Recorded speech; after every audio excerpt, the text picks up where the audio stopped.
कमर दर्द ठीक करने का तरीका बता दूं? आओ। अगर आपने 10 मिनट ये पोजीशन में आप लेट गए तो आपका बैक पेन में काफ़ी आराम आएगा। घुटनों का दर्द ठीक करने का तरीका बता दूं?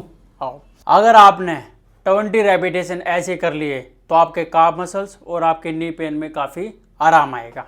शोल्डर पेन को ठीक करने का तरीका बता दूं? आओ। अगर आपने 10 सेकंड होल्ड के साथ में 10 रेपिटेशन आपने कर ली तो आपका शोल्डर पेन में काफ़ी आराम आएगा।